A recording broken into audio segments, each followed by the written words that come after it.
सर्वसामान्य जीवाचा जर विचार केला, तुकोबारायांकडे काही गोष्टी ज्या आहेत त्याच्यापेक्षा अधिक प्रमाणामध्ये गोष्टी आमच्या हनुमंतरायाकडे आहेत. आणि त्याच गोष्टी आमच्या तुकोबारायांवरती हनुमंतरायाची कृपा व्हावी किंवा त्याच गोष्टीचं असणारं जगातलं सामर्थ्य काय किंवा आमच्या हनुमंतरायानं जे आचरण केलं त्या आचरणाविषयी तुकोबाराया हनुमंतरायाला दंडवत घालतात. वास्तविक पाहता अभंगाकडे दुसऱ्या नजरेनं बघायचं म्हटलं तर आमचे तुकोबाराया हनुमंतरायाच्या गुणाचा इथे उहापोह करताना दिसतात. तुकोबाराया पहिल्या चरणामध्ये म्हणतात, पहिल्या चरणामध्ये हनुमंतरायाचा नाम उल्लेख केलेला नाही, नाम निर्देश केलेला आहे, त्याच्या गुणांचा नाम निर्देश केलेला आहे. तुकोबाराया म्हणतात, कामवान वडी काळ घातला तोडली. तुकोबाराया म्हणतात, मी कुणाला दंडवत घालतोय, कुणाला शरणागत जातोय, जन कामाला बांधलेला आहे आणि काळाला आपल्या पायाची बेडी करून ठेवलेला आहे, असा कोण आहे? तया माझे दंडवत कपी गुळी हनुमंत. आणि मग तुकोबाराया आणखीन माझ्या हनुमंतरायाच्या अलौकिक गुणाचं वर्णन करतात.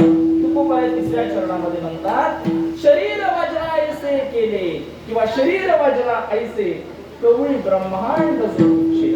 साक्षामध्ये या हनुमंतरायाचं सामर्थ्य असं आहे, शरीर कसं आहे, दिसायला जरी तुमच्या आमच्यासारखं हाडामासाचं असलं तरी त्या शरीराचं सामर्थ्य असं आहे, इंद्राच्या वज्राचं सामर्थ्य त्या शरीरामध्ये आहे. आणि संपूर्ण असणारी ब्रह्मांडाला गवसणी घालणारी ती माया साक्षात हनुमंतरायाच्या शिफ्ट रूपामध्ये ती वास करणारी जी माया आहे, ती माया संपूर्ण असणाऱ्या ब्रह्मांडाला ती आपल्या वर्चस्वाखाली ठेवते. शरीर वज्रा ऐसे कवळी ब्रह्मांड जो पुच्छे. म्हणजे साक्षामध्ये हनुमंतराया हे मायेच्या अधीन नाही तर माया ही हनुमंतरायाच्या अधीन आहे. आणि एवढा सगळा असणारे आमचे अलौकिक हनुमंतरायाचं वर्णन शेवटी तुकोबाराया म्हणतात, एवढं तुमच्यामध्ये सामर्थ्य आहे तरी आता तुम्ही कोण आहात? रामरायाच्या. तुकोबाराया म्हणतात, एवढं सामर्थ्य तुमच्यामध्ये असताना, लौकिक अलौकिक सामर्थ्य असताना सुद्धा हनुमंतराया तुम्ही सेवकाच्या रूपामध्ये माझ्या हनुमंत आमच्या प्रभू रामचंद्राचं दास्यत्व स्वीकारलेलं आहे. आणि म्हणून हे मारुतीराया मी तुम्हाला शरण येतोय. झालं आपलं कीर्तन.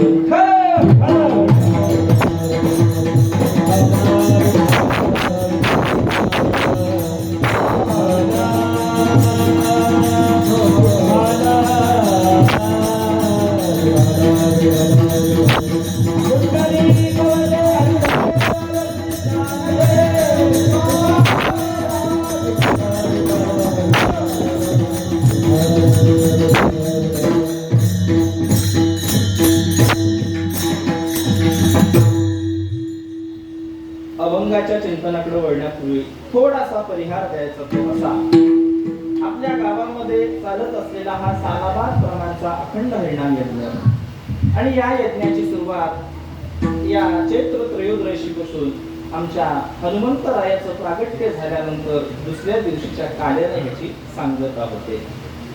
आणि आपल्या पूर्वजापासून चालत आलेली ही परंपरा, आपल्या पूर्वजांनी आपल्या गावामध्ये लावलेला हा मोगऱ्याचा छोटासा एक वेल बघता बघता त्याचा वेल कुठे गेलेला महाराज, मोगरा फुलला फुले मेची ताची वांगी जास्ती आला. पण महाराज त्याच पद्धतीनं या आपल्या गावामध्ये चालत असलेला हा नामयज्ञ, या नामयज्ञाच्या औचित्यानं आज पहिल्या दिवसाची सेवा माझ्यासारख्या अल्पज्ञानी पामराकडे आलेली आहे. सेवा करत असताना कधी कधी महाराज काही ठिकाणं अशी असतात जिथं आपल्या वाणीला महाराज मोकळ्या पद्धतीनं बोलता येतं. वाणीला कधी कुठं दडपणाखाली तिला बंदिस्त करता येत नाही. पण काही काही ठिकाणं काही व्यक्तिमत्व असे असतात, समोर बघितल्यावरती मुखातले असणारे शब्द हे आपल्या मुखामध्ये विरघळतात. माझं बोलण्याचं तात्पर्य असं आहे, ज्यांच्या कृपा आशीर्वादानं मी सेवा करायला लागलो असे आमचे परम श्रद्धेय आमचे आप्पा महाराज, आपल्या सर्वांच्या परिचित असणारे शास्त्रांत सांगून मुलीचं नाव घेऊ नये, आमचे नारायण महाराज यांचे असणारे तीर्थरूप वडील हे आमच्या समोर आहेत. आधी करून थोडंसं दडपण आहे असो, पण हनुमंतरायाची बुद्धी देतील, माझे गुरुरायाची बुद्धी देतील, आदी करून असणारे माझे वारकरी बांधवांची बुद्धी देतील. त्याच पद्धतीनं ज्ञानोबाराया तुमच्याकडे विशेषत्वानं नाम उल्लेख करून तुम्हाला म्हणतात, प्रभू तुम्ही महेशाची या न्यायानं साक्षात तुम्ही बसलेले सर्व माझ्यासमोर महादेवाचे असणारे स्वरूप जी माझ्यावरती कृपा कराल. त्याच पद्धतीनं आपल्या गावचं अंतर जागृती आणि जागृत ग्रामदेव देवसिका केदारनाथ आणि त्याच पद्धतीने जगदंबा आदी मायशक्ती आमची कुलस्वामिनी केलमाय भवानी माता जी कृपा करेल त्या कृपेला पात्र होऊन बोलण्याचा प्रयत्न करू.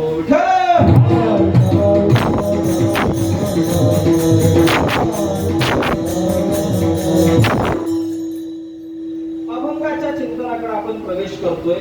वास्तविक पाहता आपल्या शास्त्राचा संप्रदायाचा दंड कसा आहे. पहिल्या दिवसाची जर सेवा असेल तर विशेषत्वानं भगवंताच्या रूपावरती नामावरती कथन झालं पाहिजे.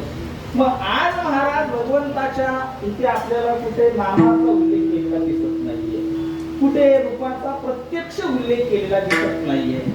आणि तरीही महाराज हा अभंग घेण्याचं कारण काय.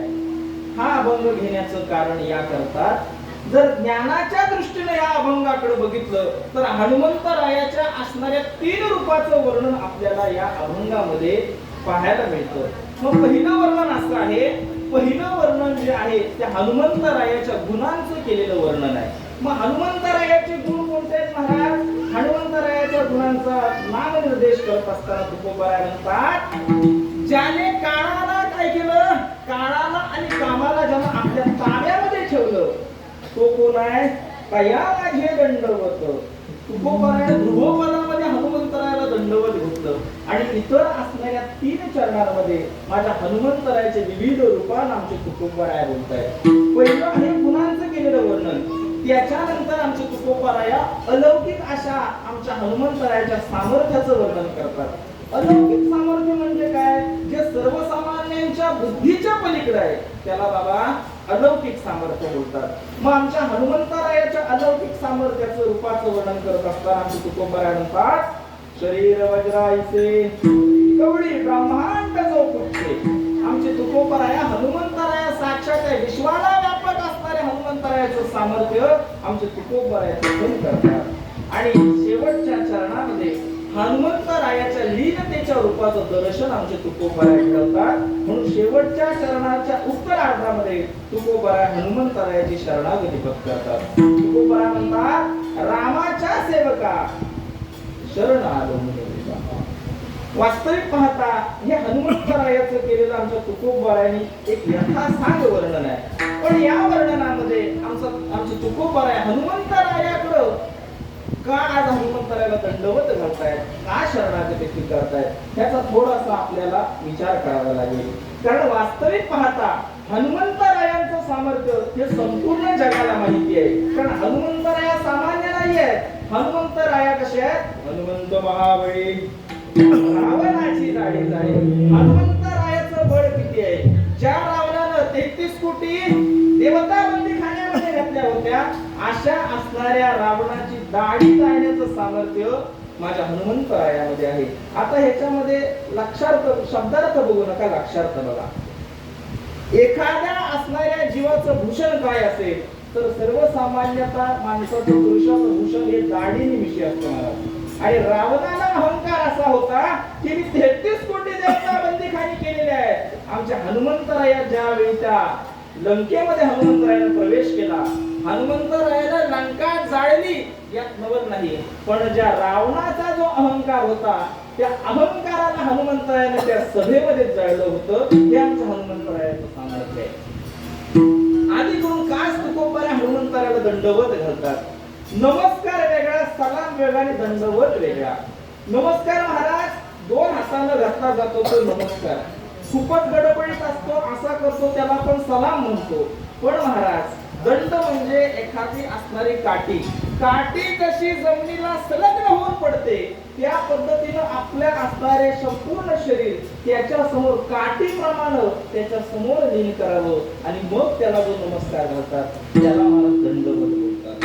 पण तुकोबारायांसारखा महात्मा का दंडवत घालतायत. कारण तुकोबारायांचा बाबा अधिकार सर्वसामान्य नाहीये. कोण तुकोबा, जे तुकोबा जे महाराज या मृत्यू लोकामध्ये आले आणि मृत्यू लोकामध्ये आल्यावरती यथा सांग आमच्या तुकोबाने पुरुषार्थ काय असतो तो करून दाखवला. हे तुकोबा कोण तुकोबा? ज्या तुकोबारायांच्या नावानं मृत्यूनं सुद्धा घाबरावं. हे तुकोबा तुकाराम नाम घेता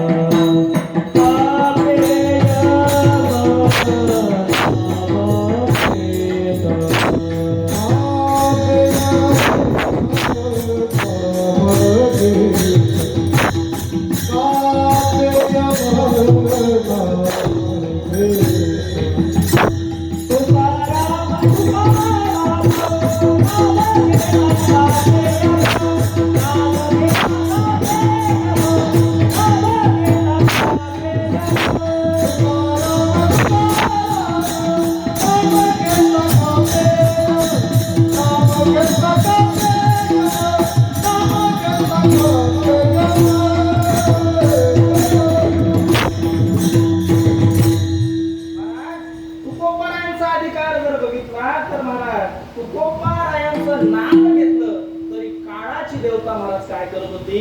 थरथर कापत होती. तरीही तुकोबाराय शरण जात आहेत. कोण तुकोबाराया?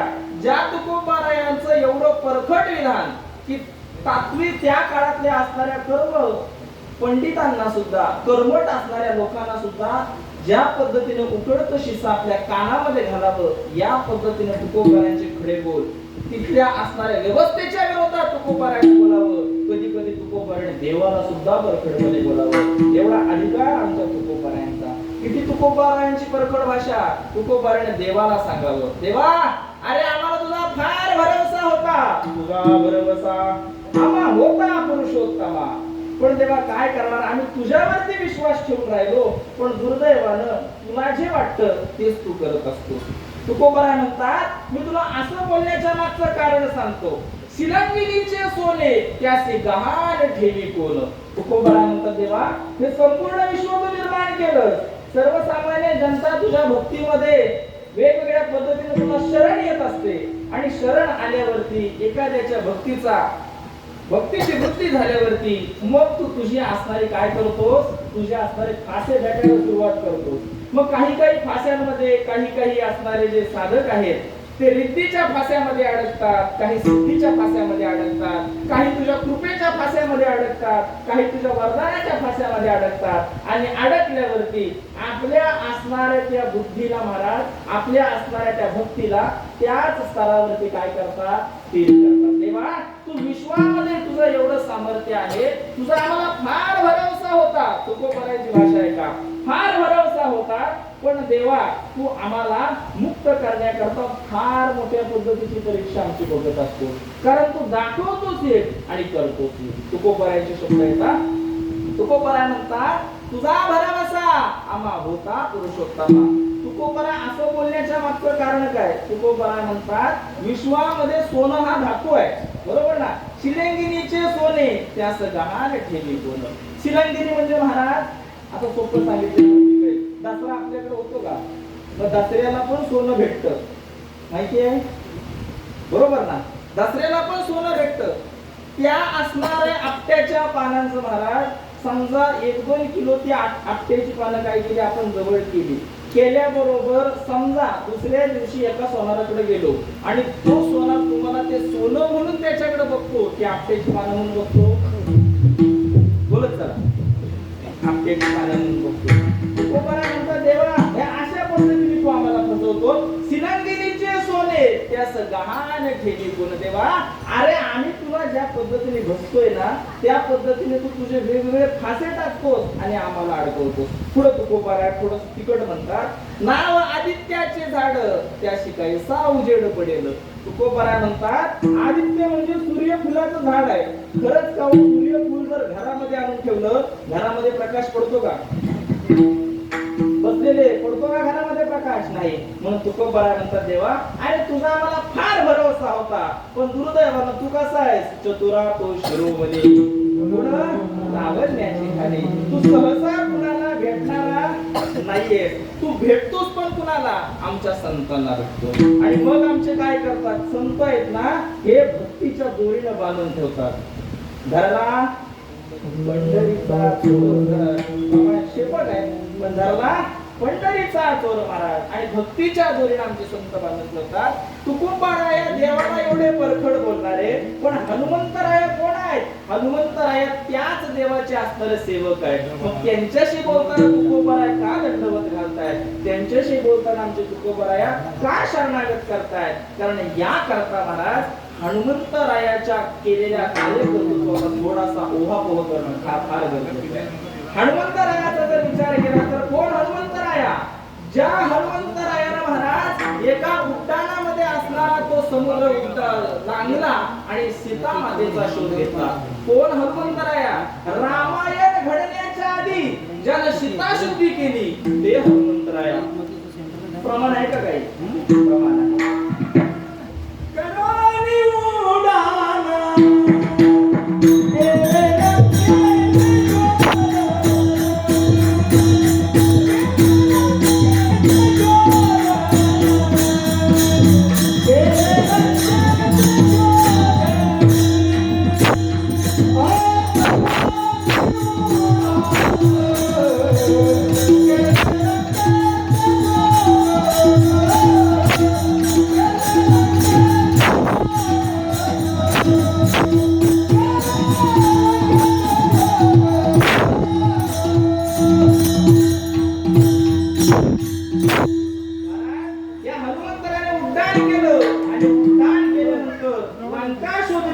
शोधल्याबरोबर हनुमंतरायानं महाराज सीता मातेच्या इथे जवळ गेले.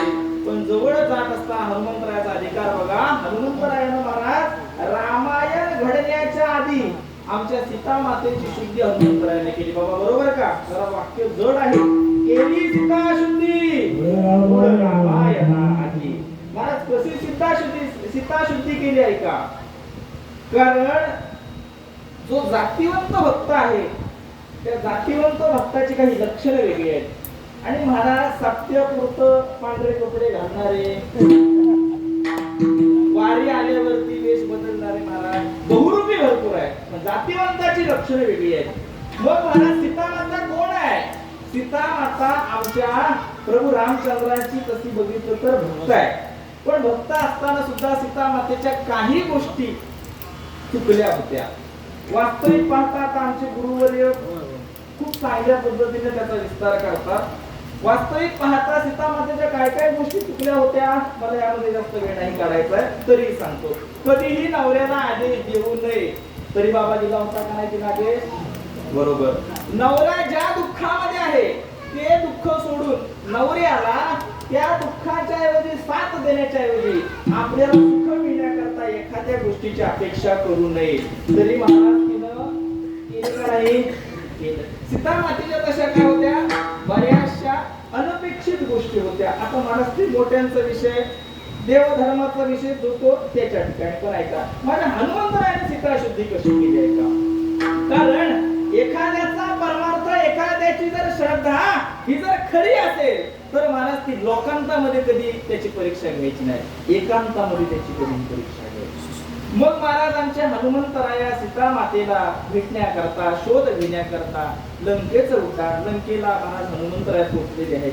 पोहोचल्यावरती आमच्या हनुमंतरायानं संपूर्ण असणाऱ्या लंकेचं दर्शन केलं. आणि हनुमंतराया काही काही ठिकाणी आपल्या सिद्धीच्या माध्यमातून, कारण हनुमंतराया अष्टमहा सिद्धीचे दाते आहेत. आणि हनुमंतराया काही काही ठिकाणी आपलं रूप सूक्ष्म करतायत, काही दिव्य करतायत, काही ठिकाणी महाराज हनुमंतराया अदृश्य होऊन काही ठिकाणी जात आहेत. आदी करून असे हनुमंतरायाचे रूप आलटत पालटत महाराज अशोक वनाच्या इथं महाराज आलेले आहेत. आणि आलेले असताना एका झाडाखाली एक असणारी तेजस्विनी ओजस्वी माऊली बसलेली आहे.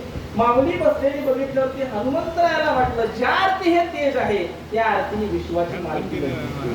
तरीही एकांतामध्ये आज जवळपास एवढ्या वर्षाचा वनवास मुक्ताय. आणि रावणाने ज्यावेळी हरण केलं, हरण केल्याच्या नंतर या मातेच्या मनामध्ये आपल्या असणाऱ्या मालकाविषयी, आपल्या असणाऱ्या आराध्याविषयी किती श्रद्धा आहे हे बघण्याकरता हनुमंतरायाने सूक्ष्म रूप धारण केलं. आता काय मी रामायणामध्ये नव्हतो, पण जे आहे ते सांगतोय का. सूक्ष्म रूप धारण केलं आणि धारण केल्यावरती त्या असणाऱ्या झाडावरती आमचे मारुतीराय बसलेले आहेत. आणि नकळत त्या माऊलीच्या समोर आमच्या हनुमंतरायानं प्रभू रामचंद्रांची असणारी आणखी काय केली महाराज, अद्भुत सोडली. आता महाराज रामायणावरती बऱ्याच टीका आहेत, रामायणावरती बऱ्याच टीका आहेत. काही रामायणामध्ये अहिरावण महिरावणाचा उल्लेख नाहीये, काही रावणामध्ये बाबा बरोबर ना, काही रावणामध्ये लक्ष्मणच रेषा नाहीये, काही रावणामध्ये प्रभू रामचंद्र हे आराध्य म्हणून आमच्या तुलसीदासाने लिहिलं. आणि म्हणजे आपले आराध्य म्हणून प्रभू रामचंद्र आहेत हा भाव ठेवून आमच्या तुलसीदासाने रामायण लिहिलं. आणि त्याच्यानंतर जे आमच्या वाल्मिकीने लिहिलं, राजाचं वर्तन कसं असावं याकरता आपल्या नजरेसमोर ठेवून आमच्या वाल्मिकी ऋषीने रामायण दिलं. पण महाराज आमच्या शास्त्राला वारकरी संप्रदायाला ते रामायण मान्य आहे म्हणून महाराज बोलीला मग महाराज अशा पद्धतीनं अशोक वाटिकेमध्ये हनुमंत रसिक घेऊन गेलेले आहेत. आणि गेलेले असताना हनुमंतरायाचा अधिकार बघा, देवाने सीताशुद्धी केली हा नंतरचा भाग आहे. हनुमंतराया भक्त संत महाराज खऱ्या जातीवंत भक्ताची परीक्षा घेत असतात. सीतामाता भक्त आहे आणि आमच्या हनुमंतराया संत आहेत. आणि मग महाराज हनुमंतरायानं ती असणारी आणखी अलगद अशी महाराज काय केली, खाली सोडली. सोडल्याबरोबर सीतामाता महाराज ती विश्वाची मालकीण आहे. सोडल्याबरोबर त्या माऊलीनं मालकाचा स्पर्श झालेली वस्तू ती अंती बघितल्यावरती नाथ महाराज म्हणतात तिचा आचळू सरसावला. म्हणजे काय, तिच्या डोक्यावरचा पदर होता ना तो महाराज तिनं सरळ केला. आपली संस्कृती अशी सांगते, एखादा जर समजा आपला वडीलधारी माणूस असेल किंवा आपला कुंकवाचा धनी असेल, तो जर आपल्या समोर असताना कधीही सौभाग्यवान स्त्रीनं महाराज कधीही आपला पदर खाली ठेवू नये. तो पदर कसा धरावा, आपल्या डोक्यावरती धरावा. अशा पद्धतीनं एवढ्या असणाऱ्या वनवास भोगल्याच्या नंतर त्या असणाऱ्या अशोक वाटिकेमध्ये आमची सीतामाता एकांतामध्ये बसलेली आहे.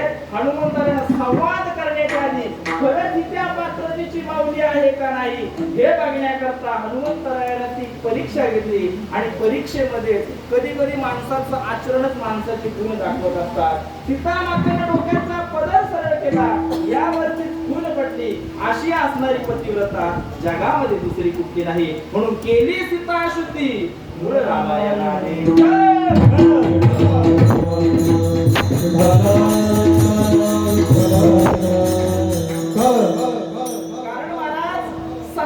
भक्ताला संत होण्याकरता संतांच्या परीक्षेला बसावे लागतं. आमचे तुकोबराय विनाकारण दंडवत घालत नाही. कारण का महाराज, तुम्हाला सगळ्यांना प्रसंग माहिती आहे. एक दिवसाला सगळे महाराज वारकरी आळंदीमध्ये आले. आळंदीमध्ये आल्यावरती भक्त श्रेष्ठ नामदेव महाराज सुद्धा तिथे आलेले आहेत. आलेले असताना सगळ्या वारकरी बांधवांची काय जमलेली आहे, तिथं मांदियाळी जमलेली आहे. आणि ह्या मांदियाळीमध्ये असणारे सगळेजण एकमेकाला काय करतात, आदरानं नमस्कार करतायत. सगळ्यांना महाराज आदरानं नमस्कार करत असताना आता महाराज काही लोक कसे असतात, पाकिटावरती आजकाल महाराज करतो. स्पष्ट बोलायचं म्हणजे त्याला विद्वत्ता किती आहे त्याच्याशी काही घेणं देणं नाही. मोठं पाकिट आणलं, जरा गाणी म्हटला, काहीतरी व्यासपीठाला मलिनता आणली की लोकांना वाटतं याला भरपूर ज्ञान आहे. जे सांगायला नको ते सांगितलं की महाराज बऱ्याच जणांना वाटतं ह्याच्यासारखं ज्ञान जगामध्ये नाही. मग इथं आल्यावरती पोवाडे म्हटलं, त्याच्यानंतर मग महाराज पिक्चरची गाणी म्हटली, पिक्चरच्या चालीत गाणी म्हटली की मग महाराज समोरच्यांना वाटलं की ह्या माणसाला बरंच ज्ञान आहे. तर ऐका, ती जी सभा भरली होती ती आपल्या सारख्यांची सभा नव्हती, ती असणाऱ्या अष्टादश संतांची सभा होती. माझा विषय असा सांगायचा आहे, भक्ताला संत होण्याकरता संतांच्या काही परीक्षा द्याव्या लागतात. मग महाराज भक्ताला देव मिळेल नवत नाही, पण भक्ताला संत करण्याकरता संतांच्या परीक्षेला उतरावं लागतं. मग महाराज पंढरीचा पोहा आला अलंकापुरा या न्यायाप्रमाणे पंढरीचे असणारे सगळे संत आमच्या ज्ञानोबाराया आमच्या असणाऱ्या निवृत्ती महाराजांकडे आलेले आहेत. आलेले असताना सगळे संत एकमेकाला नमस्कार करतात. कारण पंढरीची लोका नाही आधी पाया पडे जल एकमेका, मला सगळेजण एकमेकाच्या पाया पडतायत. पण महाराज त्याच्यातले असणारे एक महात्मे बाबा बरोबर ना पाया पडायला तयार नाही. त्यांना असं वाटत होतं आपल्याला बाबा आठवड्यात बरीच कीर्तन असतात, मोठ्या ठिकाणी कीर्तन असतात, असं सगळे असणारे ते नामदेव महाराज थोडस अप्रत्यक्षरित्या नामदेव महाराजांना अहंकार झाला. नामदेव महाराजांना एखादा समजा काही अनपेक्षित गोष्ट नामदेव महाराजांकडून तिथं घडलेली असताना महाराज त्यावेळी ठरलं की आता काय करावं. सगळेजण म्हणतायत निवृत्ती दादा आधी करून सर्व महात्म्यांनी नामदेवांचं दर्शन घेतलं, पण नामदेव महाराज कुणाचं दर्शन घेतलं नाही. मग महाराज शेवटी असणाऱ्या लहान आमच्या मुक्ताबाईकडे कोण आलेला आहे, निवृत्ती दादा आले. निवृत्ती दादा सांगतायत मुक्ते आता हे नामदेव महाराज आहे, जाया नामदेव महाराजांचं दर्शन घे. मी विस्तार का करतोय का, जा जरा नामदेव महाराजांचं दर्शन घे. मुक्ताई म्हणते दादा तुम्ही त्यांना दर्शन घ्या, त्यांच्यासमोर लोटांगण घाला, दंडवत घाला, तर मी याच्याशी दर्शन घेणार. अरे अखंड जायला देवाचा शेजार, ज्याला देवाचा शेजार अखंड आहे, पण त्याला देव करतो का महाराज, साहजिकच नाही. मग महाराज विस्तार फार करत नाही, सगळ्या संतांनी परीक्षा घेतली. मग आमचा संत गोरोबा काकाने महाराज काय केलं, ते थापट आणलं आणि मग महाराज सगळ्या संतांना बघितलं हे मडकं कच्च ही परिपक्व. मग असं होत असताना नामदेव महाराज वेळ नसल्यामुळे जवळपास 9 वाजायच्या दरम्यान नामदेव महाराजांच्या इथं आल्याबरोबर नामदेवांच्या डोक्यावरती खापर आपटल्या बरोबर नामदेव महाराजांना जी पहिली गाडी भेटत ती पकडलेली नामदेव महाराज गेले पंढरपूरला. देवाकडे जाऊन तक्रार केली आणि तक्रार केल्यावर देवा अरे तू माझ्या बरोबर जेवतोस, माझ्या कीर्तनामध्ये भजनामध्ये नाचतोस आणि तुझे असणारे ते भक्त, तुझे असणारे ते संत मला त्रास देतात, माझ्या डोक्यामध्ये हे मारतात. देवा तरी तू त्यांना प्रिय आहेस, देवा हे मला तुझं पटत नाही. त्यावेळी देव नामदेवांना म्हणतात नामदेवा अरे त्याने तुला कच्च ठरवलं ना नामदेवा, ही माझीच लीला होती, कारण मी जर तुला कच्चा म्हटलो असतो ना तर तू माझं ऐकलं नसतं. खऱ्या अर्थानं संतांना संतत्व देण्याकरता संतांच्या परीक्षेला उतरावं लागतं. तुकोबाराया आमचे भक्त आहेत आणि तुकोबाराया हनुमंतरायाला शरण का जाताय, संतत्वाकडे जाण्याकरता काही गुण आवश्यक असावे लागतात. बाह्य रंगाचे गुण असणं वेगळं आहे, पण अंतरंगाचे गुण महाराज फार महत्वाचे आहेत आणि अंतरंगातले गुण सर्वसामान्य जीवाला हे संतत्वाकडे नेत असतात.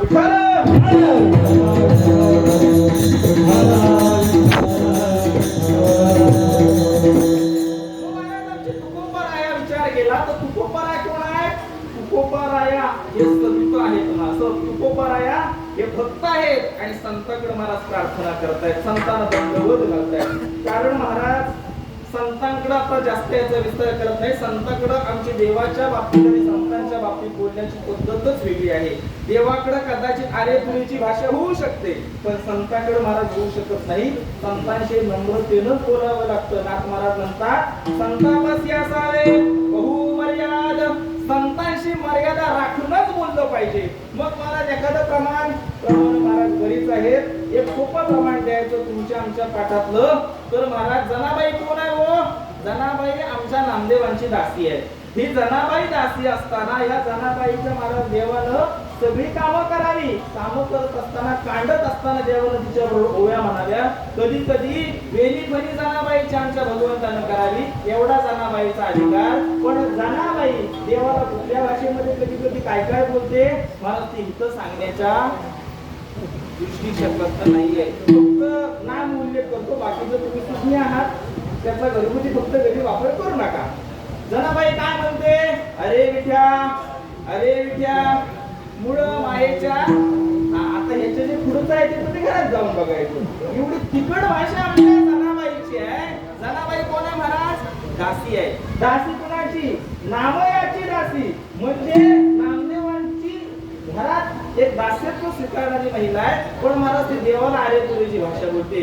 आरेतुरीची म्हणजे देवाला भाषेच्या मर्यादेच्या शब्दांच्या पलीकडे बोलते. एवढे तिखट शब्द आमचे संत देवाला बोलतात. पण संतांशी बोलत असताना कसे बोलतात, तुम्ही संतमाय, संतांशी मर्यादा सोडून नाही चालत. मग काय शंका अशी येते, तुकोबाराया हे तर कलियुगामध्ये तुकोबाराया आहेत. मग तुकोबाराया हनुमंताला शरण का जातात, का दंडवत घालतात, ऐका. तुकोबाराया महाराज आजचे नाहीयेत बाबा, आजचे आहेत का तुकोबाराया, नाही. तुकोबाराया सत्ययुगापासून आहे. मग महाराज तुकोबाराया हे महाराज आता तुकोबारायांच्या अवताराचं जर वर्णन करायला म्हटलं तर तुकोबाराया सवयुगापासून महाराज कसे आहेत, महाराज कीर्तनामध्ये तुकोबाराया उभे आहेत. पण त्यांची नावं कधी कधी बदलत गेली. काही ठिकाणी भक्त प्रल्हाद झाले, काही ठिकाणी ठिकाणी अंगद झाले, काही ठिकाणी उद्धव झाले आणि मग कलियुगामध्ये 2 अवतार घेतले. एक नामदेवरायाचा अवतार घेतला आणि शतकोटी अभंग रचना पूर्ण करण्याकरता तुकोबारानं पुन्हा एकदा बाबाजी चैतन्याच्या आशीर्वादानं महाराज तुकोबारानं उर्वरित असणारा महाराज 4000 अभंगाचा गाथा पंचम वेद निर्माण केला. हे महाराज तुकोबारायांचं थोडं अवतार कार्य. माझा सांगायचा उद्देश असा आहे, आज तुकोबाराय हनुमंतरायाला दंडवत किंवा शरणागत करण्यात याला कारण हनुमंतराय हे संत आहेत आणि संतांकडे काही विशेषत्वाने गुण निर्देश असतात. मग महाराज संतांकडे कुठले गुण असतात? संतो महाराज हे जगाचं कल्याण करणारे असतात, मान्य आहे, पण संतांनी बाहेरच्या शत्रू समवेत आतल्या असणाऱ्या शत्रूंवरती सुद्धा आमच्या संतांनी विजय मिळवलेला असतो. म्हणून महाराज संत महाराज कधीही कुठल्याही अशा असणाऱ्या विकारांच्या नादाला आमचे संत लागलेले किंवा विकारांचा प्रभाव आमच्या संतांवरती कधी दिसत नाही. आमच्या तुकोबाराया आमच्या हनुमंतराया शरण या करता जातात, सांगतात ज्या पद्धतीने या जगामध्ये अनेक विकार आहेत त्याच पद्धतीने आमच्या शरीरामध्ये सुद्धा महाराज काय आहे, शरीरामध्ये सुद्धा हे विकार आहेत आणि हे विकार एवढे भयानक आहेत की महाराज विश्वामित्रासारख्याला कामाला या विकाराने लावलं. रावणासारख्याची महाराज संपूर्ण लंका जाळण्याला हे विकार कारणीभूत ठरले. आदी करून संपूर्ण असणारे इंद्र महेंद्र नरेंद्र जे काय असतील त्या सगळ्या देवांना महाराज या विकाराने कामाला लावलं. पण महाराज या विकारांना जिंकणारा सहसा महात्मा या जगामध्ये कोणीही आला नाही. आणि विकारांना जिंकणं म्हणजे काय? आपल्या इच्छांना जिंकणं. विशेषत्वानं आमचे तुकोबाराय म्हणतात काम बांधवडी. वास्तविक पाहता आपण काम बांधवडी नाही आहोत, आपल्याला कामानं बांधलेलं आहे आणि हनुमंतरायानं कामाला बांधलेलं आहे. कारण का महाराज महादेवाला सुद्धा महाराज त्या येडक्यामध्ये काय केलं? महादेवाला सुद्धा महाराज संपूर्ण विश्वामध्ये महादेवाची फजिती झाली, ब्रह्मदेवाची फजिती झाली, आदी करून असणाऱ्या इंद्राची फजिती झाली. महाराज एवढे असणाऱ्या मोठ्या लोकांना सुद्धा, मोठ्या महात्म्यांना, देवाधिकांना सुद्धा हा महाराज काम आकळता आला नाही. याच्यामुळे महाराज नारदासारख्याला नारदी होऊन फिरावं लागलं. आदी करून असणाऱ्या सर्वांना आपल्या या विकारांना न जिंकल्यामुळं या संपूर्ण विश्वाच्या प्रभावामध्ये राहावं लागलं. पण आमच्या हनुमंतानं हा असणारा कामरूपी असून त्याला बांधून ठेवलं आणि काळाची महाराज ज्या पद्धतीनं पायामध्ये आपण तोडा करतो ना, त्या पद्धतीचा तोडा काळाच्या सामर्थ्याचा आपल्या पायामध्ये अडकवला. म्हणून आमचे तुकोबाराया हनुमंतरायाच्या या गुणाला स्मरून हनुमंतरायाला शरण जातात. अभंगाच्या पहिल्या चरणात काम बांधव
महाराज सचिन तेंडुलकरला तुम्ही ओळखलं असतं का? आज क्रिकेट म्हटलं की महाराज सचिन तेंडुलकर आपल्या समोर मूर्ती समोर येते. ज्या पद्धतीनं हरिपाठ म्हटलं, ज्या पद्धतीनं ज्ञानोबाराया समोर येतात. आधी करून सकल संतांचे हरिपाठ आहेत, पण हरिपाठ म्हटलं की आपल्या समोर कोण उभं राहतं? माऊली उभी राहते. काही व्यक्तिमत्व अशी असतात की त्यानं केलेलं कार्य, त्यानं केलेला एखादा चांगला असणारं कर्म, या कर्मावरून त्यांची ओळख होत असते. मग आमच्या हनुमंतरायाला कामाला बांधलं नक्की म्हणजे नक्की काय केलं? महाराज आमच्या हनुमंतरायानं इच्छेला महाराज बांधलं. महाराज इच्छेला बांधलं म्हणजे नक्की काय? ज्यावेळी अवतार कार्य घेण्याची वेळ आली, अवतार कार्य करत असताना आमच्या हनुमंतरायानं महाराज विचार केला, मला कुणाला सहकार्य करायला जायचं आहे? प्रभू रामचंद्राला सहकार्य करायला जायचं. मग प्रभू रामचंद्रांचं तिथं असणार अवतार कार्य कुठल्या पद्धतीनं असणार आहे? त्याने सांगितलं तारुण्यावस्थेतला काही भाग हा आमच्या प्रभू रामचंद्रांचा कसा असणार आहे? बाल्यावस्था ठीक आहे, पण तारुण्यावस्थेतला उर्वरित असणारा भाग आमच्या प्रभू रामचंद्राला अनेक असे कष्ट यातना भोगत 14 वर्षाचा वनवास भोगण्याकरता जावं लागणार आहे. मग हनुमंतरायाने म्हटलं भगवान परमात्मा सुखामध्ये आहेत, तोपर्यंत आपली तिथं गरज राहणार नाही. पण माझा मालक ज्यावेळी खऱ्या अर्थानं संकटामध्ये असेल किंवा काही अशा क्लिष्ट असणाऱ्या प्रसंगातून माझ्या मालकाला सोडवायचं असेल, त्यावेळी माझ्या मालकाला सहकार्य करण्याकरता मला तिथे गेलो पाहिजे. मग जात असताना हनुमंतरायानं महाराज विचार केला. हनुमंतराया म्हटले ज्या ठिकाणी माझ्या मालकाचे खाया पियाचे महाराज काय आहेत प्रश्न निर्माण झालेले आहेत, कारण देवाला महाराज 14 वर्षाचा वनवास भोगावा लागणार आहे. त्या वनवासामध्ये ना सकाळचा नाश्ता, ना सकाळची चहा, ना दुपारची महाराज जेवणाची व्यवस्था, ना संध्याकाळचा नाश्ता, ना रात्रीचं जेवण, हे महाराज देवाला नियमित काहीच मिळणार नाहीये. देवाची जर माझ्या ही अवस्था असेल तर मला त्याला सहकार्य करायला जायचं आहे. आणि बऱ्याच वेळेला विषय असा असतो, ज्याचे आपण सेवक असतो तर आपलं संपूर्ण जीवन वहन आपल्या मालकावरती निर्धारित असतं. तुकोबराय हनुमंतरायाने विचार केला, माझ्या मालकाला जरा जेवढं दुःख होणार असेल तर मी अशा योनीचा मार्ग स्वीकारावा की ज्या योनीनं झाडाची पानं खाल्ली, ती योनीनं घर नसलं तरीही चालेल, पण मालकाचं काम मात्र नीटनेटकं झालं पाहिजे. याकरता आमच्या हनुमंतरायानं अशी महाराज योनी निवडली की जी योनी संपूर्ण शास्त्रामध्ये थोडंसं तिला महाराज काय आहे, थोडासा बाबा तिला काय अक्षराने लिहिलेलं आहे. कारण माकडाचं तोंड बघितलं तर महाराज दिवस कसा जातो? वाईट जातो. पण आमचे नाथ महाराज म्हणतात येऊनी जन्मला मरकट. महाराज जो हनुमंत मरकट म्हणून जन्मला, त्या हनुमंतरायाला एखादा जर कोण कनिष्ठ म्हणत असेल ना तर त्याच्यासारखा पापिष्ट या जगामध्ये कोण नाही. नाथ महाराज म्हणतात हनुमंतरायाने ती योनी स्वीकारली आणि योनी स्वीकारल्यावरती काय केलं? गोपीकुळ उद्धरिले, मुक्त केले राक्षसा. हनुमंतरायाने त्या योनीला जो डाग होता ना महाराज, तो योनीचा डाग पुसून दिला. आणि मग हनुमंतरायाने विचार करता, अजून भगवान परमात्मा अवतारीला आलेले नाही, हनुमंतरायाने विचार केला अशा कुळामध्ये जन्म घ्यायचा. पण जन्म घेत असताना माझ्या देवाच्या संसाराचा प्रश्न आहे आणि संसारावरतून हे रामायण घडणार आहे. आणि एवढं सगळे घडत असताना समजा मी माझी जर समजा अर्धांगिनी जर या अवतार कार्यामध्ये बरोबर घेतली तर बरोबर घेतल्यावरती कदाचित देव मला सांगेल आता लंकेला उड्डाण करायचं आहे आणि न जाणो माझ्या घरातून जर कोणाला येताना जरा पीठ घेऊन या, तर आत्ताचा मारुतीराव असं तो महाराज लंकेला जाणार नाही, पहिला पीठ आणायला जाईल. हनुमंत थोडस विनोदानं बोललो. हनुमंतरायाने विचार केला भगवंताच्या कामामध्ये आपल्याला कुठल्याही प्रकारच्या कामाला बाधा नाही आणली पाहिजे. म्हणून हनुमंतरायानं आईच्या गर्भात सोन्याची कवटी म्हणजे सुवर्णाची कासोटी आमच्या हनुमंतराया नेसून आले. म्हणजेच काय, कामाला महाराज आईच्या उदरामध्ये बांधला म्हणून काम बांध वडी. मग महाराज ज्या ठिकाणी काम बांधला जातो त्या ठिकाणी कधीही काळ येत नाही. कारण महाराज ज्या ठिकाणी तुम्ही कामाला जर बंधन घातलं ना, आपल्या इच्छाला जर आवर घातला, तर पुढच्या असणारे संकट तुमच्यावरती उद्भवत नाही. याचं कारण असं आहे की ज्यावेळी ज्या असणाऱ्या, मगाशी आपण एक प्रमाण बघितलं, येडका बनलं तो केवळ पंचानन. ज्या पद्धतीनं तो दिसायला येडकाय, धडक मारणार आहे, तो धडक मारिली शंकरा महाराज, पण तो जरी येडका असला तरी तो पंचानन म्हणजे कोण आहे? साक्षात सिंह आहे, सिंह. आणि महाराज, काही जनावरांच्या तोंडाकडून गेलं तर भय आहे, आणि काही जनावरांच्या शेपटीकडून गेलं तर भय आहे. गाढवाला मला तोंडाकडून गेलं तर भीती नाही, पण गाढवाच्या मागणं जा, एक दात शिल्लक ठेवणार नाही. आणि महाराज, सिंहाच्या पाठीचा उपयोग नाही, सिंहाच्या महाराज समोर न जा.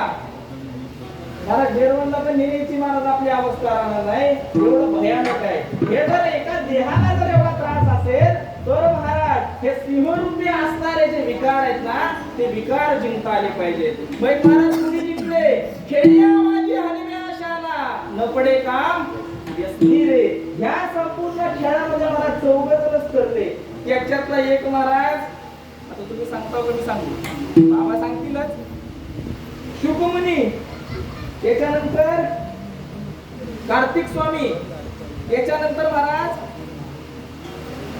हनुमंतराया. आता चौथा महाराज तुम्ही घरात जाऊन बघा. 2 तासामध्ये एकटे एवढं सांगणं बरोबर नाही ना महाराज. हे असणारे अशा पद्धतीचे 14 महाराज फक्त त्यांनी कामावरती बंधन घातलं. आणि वास्तविक पाहता संप्रदायामध्ये पाऊल ठेवल्यावरती सर्वसामान्य जीवाला भीष्माचार्य महाराज, सर्वसामान्य जीवाला पुढे जात असताना संप्रदायात पहिलं पाऊल जर काय असेल तर जेने विठ्ठल मात्रा घेतली त्याने सत्य सांभाळले. महाराज, तुकोबाराया हनुमंतरा दंडवत विनाकारण घालत नाहीत. तुकोबारायांच्या जीवनामध्ये महाराज प्रसंग आल्यावरती एक माऊली तुकोबारायांचं महाराज चारित्र्याला डाग लावण्याकरता तुकोबारा एकांतामध्ये असताना त्या माऊलीनं महाराज तुकोबारायावरती नको ते आरोप केले. आणि नको ते आरोप करत असताना आमचे तुकोबाराया म्हणतात, जाई तू माते न करी सायास, आम्ही विष्णुदास तैसे नहो. आता महाराज, आम्ही विष्णुदास तैसे नहो. यावेळी तुकोबारायांचा हात वरती लोकात नव्हता, तुकोबारायांचा हात वरती होता. मग वरचे महाराज काही सटकलेले होते, ज्यांच्यामध्ये काही जे कामाच्या अधीन होते. त्याच्यामधला असणारा महाराज भगवान इंद्र. ह्या भगवान इंद्राने महाराज कामाच्या व्यसनी पडल्यामुळं महाराज अहिल्याचं पातिव्रत्य इंद्राने महाराज काय केलं? भंग केलं. आणि गौतम ऋषीच्या शापाला पात्र ठरले. महाराज विश्वामित्र सारखा तपस्वी 60,000 वर्षाची तपस्या पूर्ण व्हायला आलेला महाराज एका फक्त काही अवधीनं महाराज आपल्या इच्छा आखू शकला नाही. महाराज वनामध्ये पुत्रावून फिरावं लागलं. एवढा काम भयानक आहे. आमचे तुकोबाराय म्हणतात, मी हनुमंत तुम्हाला शरण या करता येतोय, भक्त होण्याकरता, कामाचं नाही तर रामाचं झालं पाहिजे. म्हणून हनुमंताने तुम्हाला शरण आलो, तुम्हाला दंडवत घातला अभंगाच्या ध्रुवपथामध्ये. दया माझे दंडवत, दया माझे दंडवत.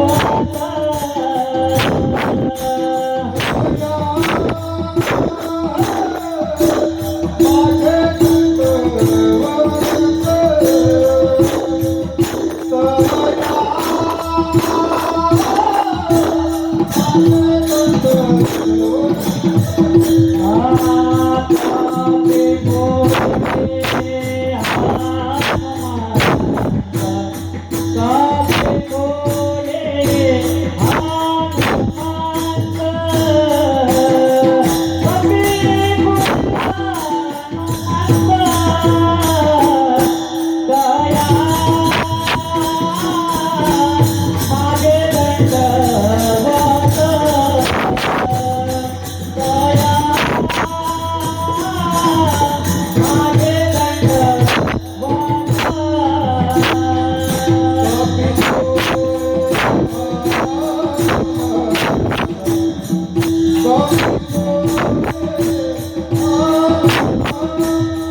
हनुमंतरायाला शरण गेले, हनुमंतरायाला दंडवत घातलं, काळ बांधला. थोडंसं ह्याच्यावरती थोडंसं आपण अजून प्रकाश टाकू.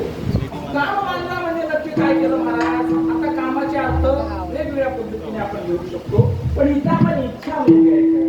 इच्छा महाराज माणसाला बांधता आली पाहिजे. विचार करा, प्रभू रामचंद्राने महाराज लंकेमध्ये जात असताना माणसं नाही नेली, वानरं नेली. आणि हो, कारण लंका मला सोन्याची आहे. समजलं का माझं बोलणं? लंका सोन्याची होती. हे महाराज समजा जर तिकडे जाऊन फुटले असते तर प्रभू रामचंद्राला तो दिग्विजय मिळवता आला असता का? सांगितच नाही. हनुमंतरायाला जातानाच हनुमंतराया पहिले गेले आणि गेल्याबरोबर आपली सेना येण्याच्या आधीच महाराज लंकेचं दहन केलं हनुमंतरायाला. कुणाला बघायला लंका ठेवली नाही, ती फक्त शब्दातच लंका सोन्याची राहिली. हनुमंतराया त्या ठिकाणी समजा आत्ताचा रावण आत्ताचे हनुमंतराव असते तर महाराज कदाचित घेण्या देण्याचा व्यवहार होऊन हे कदाचित युद्धाला गेलेले त्यांचीच मांडणी कोण राहिली असते. हनुमंतरायासारखा दास्यत्व निकट हनुमंत पैकी हनुमंत म्हणून प्रभू रामचंद्राचं चरण आमच्या हनुमंतराच्या नशिबामध्ये आलं, कारण तेवढी समर्पित भावना आहे. तुमच्या आमच्या सारख्या महाराज रस्त्यामध्ये 10 रुपयाची पडलेली नोट सोडत नाही, तर महाराज ती लंका सोन्याची होती. हनुमंतराया त्या महाराज असलेल्या आमिषाला किंवा त्या असणाऱ्या वैभवाला हनुमंतराया भुलले नाहीत. महाराज युद्धाच्या आधीच राहू द्या, मग महाराज युद्ध झाल्यावरती लंका जिंकली, लंका बिभीषणाला दिली. दिल्यावरती महाराज सगळ्यांची महाराज बैठक झाली कुठं? अयोध्या नगरीमध्ये. प्रत्येकाचा मानपान महाराज देण्याचा प्रसंग आला. हा प्रसंग देत असताना माझ्या हनुमंतरायाला सीता माता प्रभू रामचंद्राला म्हणते, मारुतीला काहीतरी त्याचा सन्मान करा. सीता माता काय म्हणते, महाराज एवढा सगळ्यांचा तुम्ही सन्मान केला, आमच्या हनुम्याचा सन्मान मात्र झालेला नाही, त्या माझ्या मारुतीचा तुम्ही काहीतरी सन्मान करावा. प्रभू रामचंद्र म्हटले, जगामध्ये अशी कुठलीच गोष्ट नाही की ज्या हनुमंतरायाचा सन्मान करेल. पण महाराज आपल्या सीता ऐकत नाही, तो देवाची सीता होती महाराज, ती म्हणते तुम्हाला काही कळत नाही, तुम्ही हनुमंतरायाचा सन्मान करा. मग कार्याकरता दिन महाराज सर्वांना कथा भाग माहित आहे, असणारा पृथ्वीच्या समान असणारा रत्नजनिताचा हार काय केला? हनुमंतराया करता सीता मातेने दिला. दिल्याबरोबर हनुमंतरायाने तो घेतला. जेवढं दातानं फोडता आलं तेवढं दातानं मनी फोडले. बाकीचे महाराज इकडे तिकडे नेस्त नाबूद केल्यावरती थोड्या वेळ सीता माता म्हणते, कदाचित तिला असं वाटलं हनुमंतरायाने गळ्यात घातला असेल, हनुमंतरायाने तिजोरीत ठेवला असेल, हनुमंतरायाने बँकेत जमा केला असेल. पण थोड्या वेळाचा प्रसंग गेल्यावरती त्या असणाऱ्या नवरत्नांच्या असणाऱ्या त्या हाराचा हनुमंतरायाने काय केला होता महाराज? चुरा केला होता. चुरा या करता केला. प्रश्न माझ्या सीता मातेला प्रभू रामचंद्राला विचारला, हनुमंतराया हा असा का करतोय? त्यावेळी सांगितलं, सीते हनुमंतालाच तू या प्रश्नाचं उत्तर विचार. मी का हनुमंतरायाचा सन्मान करत नव्हतो त्याचं उत्तर हनुमंतराया देतील. सांगितलं, सीता मातेने सांगितलं, हनुमंता विश्वामधला असणारा मौल्यवान असणाऱ्या सर्व रत्नांना एकत्रित करून जो हार बनवला होता तो हार मी तुम्हाला दिला, आणि दिलेला असताना तुम्ही तो असा फोडून टाकावा. त्यावेळी हनुमंतरायाने सांगितलं, आई हा हार फोडण्याच्या मागचं कारण आहे, या हारामध्ये माझा देव नाही ना, या हारामध्ये जर माझा देव असता ना तर हाराला मी कधीच परिधान केला असता. हा भले तुमच्या दृष्टिकोनातून मौल्यवान असेल, पण माझ्या दृष्टिकोनातून हा काडीमोल आहे, कारण ज्या ठिकाणी राम नाही त्या ठिकाणी हनुमंताचं काम नाही.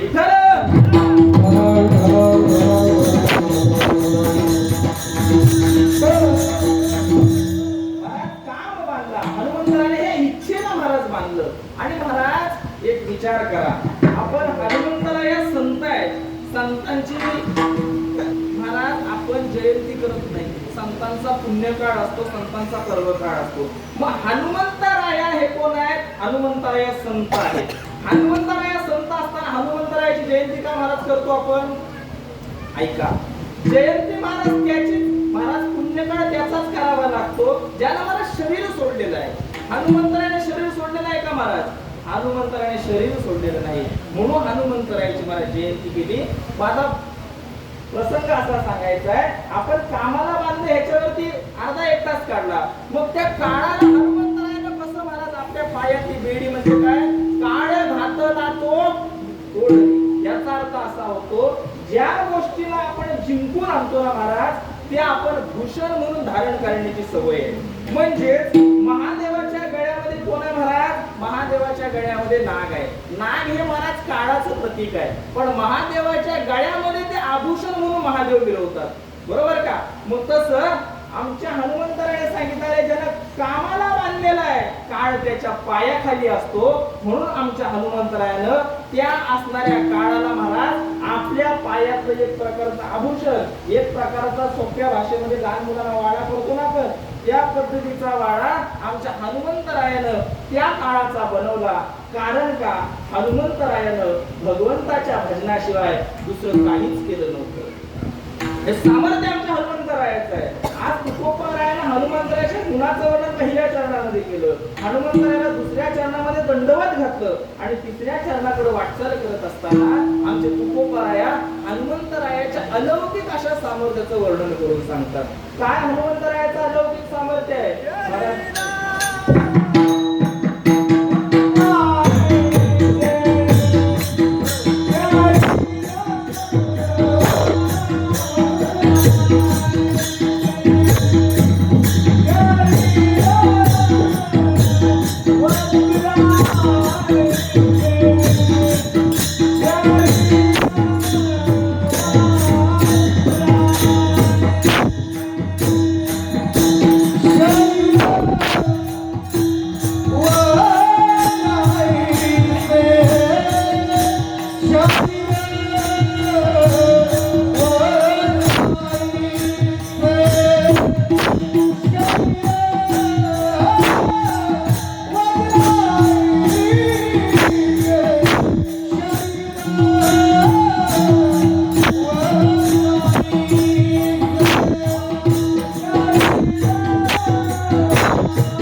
Thank you.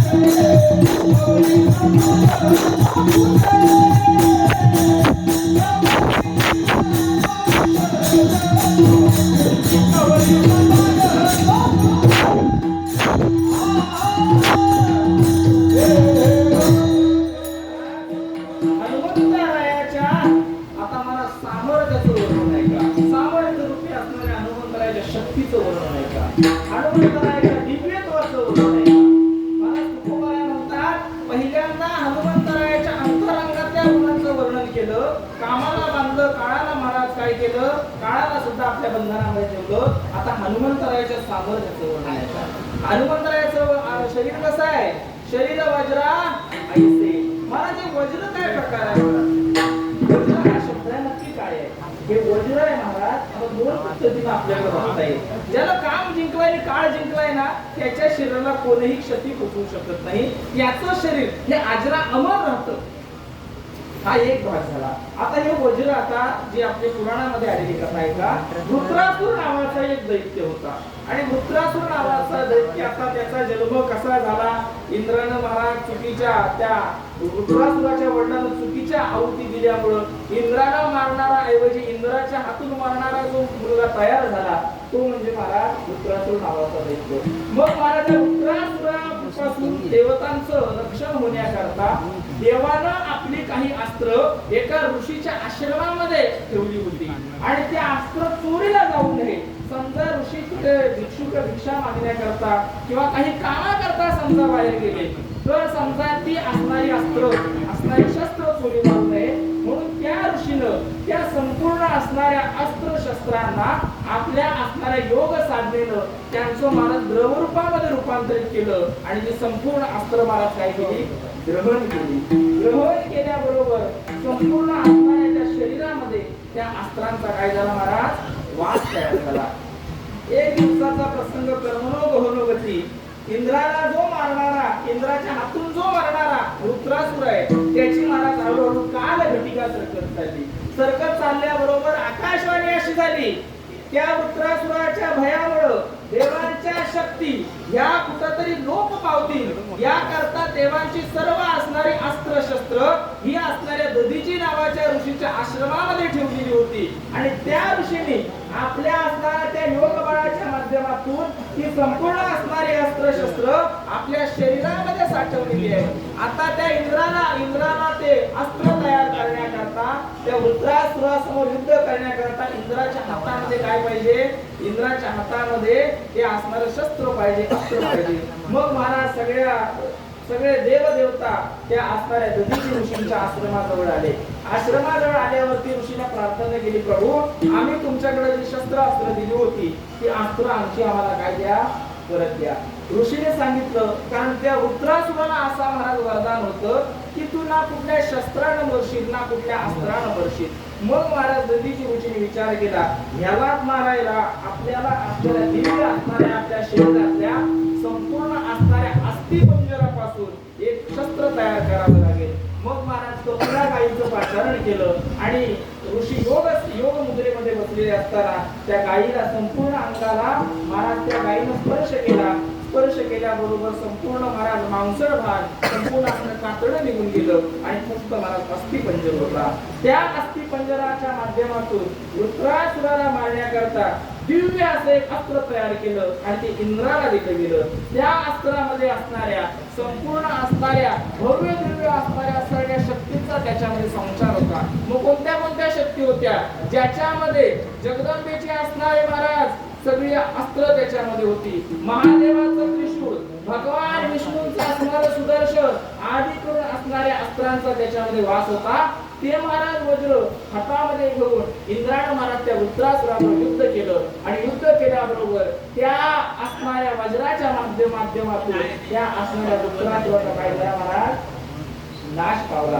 विश्वामध्ये जगातलं एकमेव जर अस्त्र कुठलं असेल तर ते इंद्राच्या हातामधलं वज्र आहे. पण महाराज ते वज्र इंद्राच्या हातामध्ये आहे तोपर्यंत त्या वज्राला काय महाराज, सामर्थ्य आहे. पण आमचे तुकोबाराय म्हणतात आमच्या हनुमंतरायाचं शरीर हे त्या वज्राप्रमाणे आहे. कारण का, एक वेळचा प्रसंग असा, कथाभाग तुम्हाला सगळ्यांना माहित आहे. हनुमंतरायानं उड्डाण केलं आणि मला सूर्यनारायणाला काय करायला गेले, भक्षण करायला गेले. जात असताना हनुमंतरायाच्या मुखावरती आमच्या इंद्रानं काय केलं महाराज, वज्राचा प्रहार केला. आमच्या हनुमंतराया खाली मूर्छित अवस्थेमध्ये पडले. मूर्छित अवस्थेमध्ये पडल्यावरती ज्याच्या अंशाने हनुमंतरायाचा जन्म झाला आहे ते साक्षात महादेव, पण कृपा कुणाची होती तर वायुदेवाची कृपा होती. आणि मग महाराज वायुनंदनाने वायू भगवंताने विचार केला की माझा मुलगा मूर्छित पडलाय म्हणून मी आजपासून कामावरती जाणार नाही. मग महाराज हनुमंतराया करता त्या वायुदेवानं आपलं विश्वातलं असलेलं सगळं सामर्थ्य, सगळी सत्ता काढून घेतली. एक विचार करा, कोरोनाच्या काळामध्ये एक सिलेंडर किती रुपयाला होता? आता मिटिंग घ्यायची काय, किती रुपयाला होता? महाराज वायुदेवानं सत्ता स्वतःची काढून घेतली आणि सत्ता काढून घेतल्यावरती सगळे जीव काय बोलू लागले, श्वासाशिवाय महाराज काय झाले, मोर झाले. महाराज ही बातमीवर देवाकडे गेली. जवळपास 9:30च्या दरम्यान देवाकडे ही बातमी गेली होती आणि मग देवाने तात्काळ सगळ्यांची सभा भरवली आणि आता सर्वजण वायुदेवाची मनधरणी करतायत. वायुदेवा, मी तुमच्या मुलाला ह्या शक्ती प्रदान करतो. ब्रह्मदेवाने यावं सांगावं, माझ्या पाशामध्ये तुमचा कधी चिरंजीव काय होणार, अडकणार नाही. सगळ्या देवांनी आपल्याकडची असणारी अग्निदेवाला सांगावं, माझा कधी दाह हनुमंतरायाला होणार नाही. आधी करून सगळ्यांनी आपल्या शक्ती हनुमंतरायाला दिल्या. शेवटी इंद्रदेव प्रगट झाले. सांगितलं, माझ्यामुळे ही चूक झालेली आहे ना, आजपासून जे माझ्या वज्राचं जे सामर्थ्य आहे ते हनुमंताच्या संपूर्ण देहामध्ये, विश्वामध्ये, भविष्याच्या काळामध्ये माझ्या हनुमंतरायाला कोणतंही अस्त्र, कोणतंही शस्त्र कधीही त्यांना क्षती पोहोचवणार नाही. म्हणून शरीर वज्रायचे, म्हणून महाराज हनुमंतरायाचं शरीर हे वज्र असं झालं. हा महाराज झाला कथेचा भाव, पण लक्षात आलं बघितलं, जो काम आणि काळ जिंकतो त्याच्या समोर आपलं हे शरीर वज्राप्रमाणेच राहतं. मग महाराज या संपूर्ण असणाऱ्या ब्रह्मांडामध्ये आपली सत्ता राहते. सत्ता राहते म्हणजे काय, हे संपूर्ण ब्रह्मांड आपल्या कलेमध्ये घेण्याचं सामर्थ्य घेतं. म्हणून कवळे ब्रह्मांड जो तुझे, आता महाराज याच्यातला थोडंसं आणखी खोलामध्ये गेलं तर कवळे ब्रह्मांड जो पुच्छे, पुच्छ म्हणजे महाराज हनुमंतरायाची शेपट. महाराज कवळी ब्रह्मांड याचा अर्थ काय होतो, कारण हे संपूर्ण ब्रह्मांड कुणाच्या अधीन आहे, मायेच्या अधीन आहे. आणि हनुमंतरायाची, भले हनुमंतराया ब्रह्मचारी असतील पण हनुमंतराया येताना एकटे आलेले नाहीत. हनुमंतराया बरोबर महाराज आदिशक्ती जगदंबा हे हनुमंतरायाच्या शेपटीमध्ये आलेली आहे. ही मूळ आदी माया आहे आणि हीच आदी माया विश्वाला व्यापून राहते. म्हणून कवळी ब्रह्मांड जो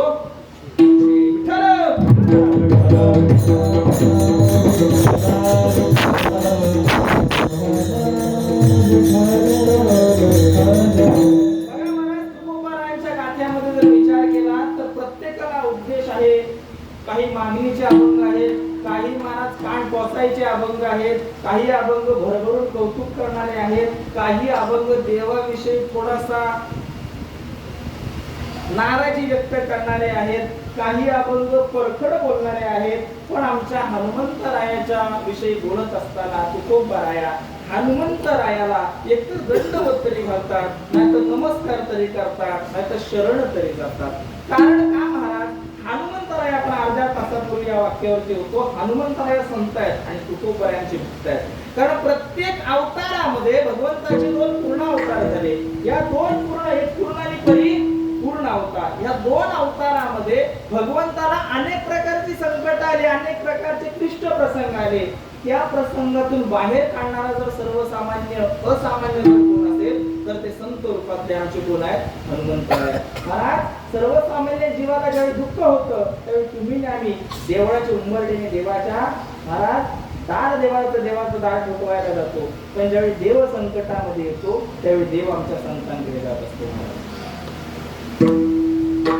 कारण महाभारतामध्ये सुद्धा असे अनेक प्रसंग आहेत आणि महाराज रामायणामध्ये सुद्धा असे अनेक प्रसंग आहेत. महाभारतातलं युद्ध यशस्वीरित्या जर पूर्ण करायचं असेल तर हनुमंतरायाच्या कृपेशिवाय ते पूर्ण होऊ शकत नाही. म्हणून ज्ञानोबारायाने ज्ञानेश्वरीमध्ये हनुमंतरायाचं वर्णन करत असताना, त्या अर्जुनाच्या रथाचे वर्णन करत असताना आमचे ज्ञानोबाराया म्हणतात, वजस्तंभावरी वानरू जो मूर्तिमंत शंकरू सारथी शारंग ध्रुव अर्जुनेसी. अरे त्या ज्या असणाऱ्या रथाचं वर्णन करत असताना त्या रथाचं सामर्थ्य ज्ञानोबारायांनी पहिल्यांदा सांगितलं. ध्वजस्तंभावरी वानरू, वानर स्तंभावरती आहे पण मूर्तिमंत शंकरू साक्षात महादेव ज्या रथावरती आहेत त्या रथाला कधीही पराजयाचं तोंड बघावं लागणार नाही. म्हणून आमच्या भगवंतानं हनुमंताला आपल्याकडं येण्याकरता काही महाराज लिहिणार असल्या आणि मग अर्जुनाचा आणि तो झालेला दोघांचा संवाद, त्याच्यातून मग आमचे अर्जुन आणि हनुमंताने एकमेकाला आवाहन दिलं. बाबा बरोबर ना, विस्तार जास्त करत नाही, आवाहन दिलं. आवाहन दिल्याबरोबर अर्जुन महाराज तिथं हरले आणि अर्जुन महाराज चितेमध्ये प्रवेश करत असताना भगवान परमात्मा तिथे आले आणि आल्यावरती सांगितलं, निर्णय वाद दोघांचा आहे. त्रयस्थ जोपर्यंत याच्यामध्ये येत नाही तोपर्यंत निकाल लागला असं म्हणू शकत नाही. मग महाराज दोघांमध्ये अशी पैज लागली, दोघांमध्ये अशा पद्धतीची एक निर्णय झाला की अर्जुन म्हणतात की जर मी त्या ठिकाणी असतो तर मी बाणाचा सेतू बांधून प्रभू रामचंद्रांची सेना घेऊन गेलो असतो. आणि आमचे हनुमंतराय म्हणतात, अर्जुना तुझ्या बाणाच्या असणाऱ्या त्या सेतूनं आमची वानरं कधीच गेली नव्हती, कारण आमच्या प्रत्येक वानराचं जे सामर्थ्य आहे ते तुझ्या बाणानं पेलण्या इतकं सर्वसामान्य नाहीये. मग महाराज या दोघांचा वाद एवढा वाढत चालला. भगवान परमात्मा तिथं आले. मग ठरलं अर्जुनानं बाणाचा सेतू बांधायचा आणि हनुमंतरायानं तो सेतू काय करायचा बाबा, तोडायचा. पण महाराज पहिल्या ह्याच्यामध्ये हनुमंतरायानं दणकेतच तो सेतू तोडून टाकला आणि मग जो काही हरेल त्याला अग्नी काष्ट करायचं. मग महाराज प्रसंग असा झाला, देवाला जाई आहे ना, कारण का पायिक पाठीशी घातीला आपण पुण्याला झाला. आपल्या भक्ताचं रक्षण करण्याकरता देव म्हटला, हनुमंत तुमचे उपकार फार माझ्यावरती आहे पण आता सुप्त मग अर्जुनाला देतो. म्हटलं मी बघितलं नाही तुम्ही बांधलेला सेतू, हा सेतू काय करावा लागेल, आता परत बांधा सेतू. आणि देवाने खाली काय लावलं, सुदर्शन चक्र लावलं. हनुमंतरायानं सुदर्शन पण तोडलं असतं पण देवाचा अपमान होऊ नये म्हणून त्या फुलाला काय केलं महाराज, त्या असणाऱ्या सेतूला, त्या असणाऱ्या बाणांच्या सेतूचा आदर केला. हनुमंतरायामध्ये ठीक आहे मी हरलो, काय करू तेवढं सांगा. तर दोघांनी हात जोडले, देवानं मनोमन प्रार्थना केली आणि अर्जुनानं लोटांगण घातलं. सांगितलं, मारुतीराया 18 दिवसाचं युद्ध आहे, हे युद्ध धर्माकरता खेळायचं आहे आणि या धर्मात जय झाला पाहिजे. कारण सत्ययुगामध्ये धर्माचे पाय 4 होते महाराज, त्रेता युगामध्ये धर्माचा 1 पाय गेला, द्वापार युगामध्ये धर्माचे 2 पाय गेले.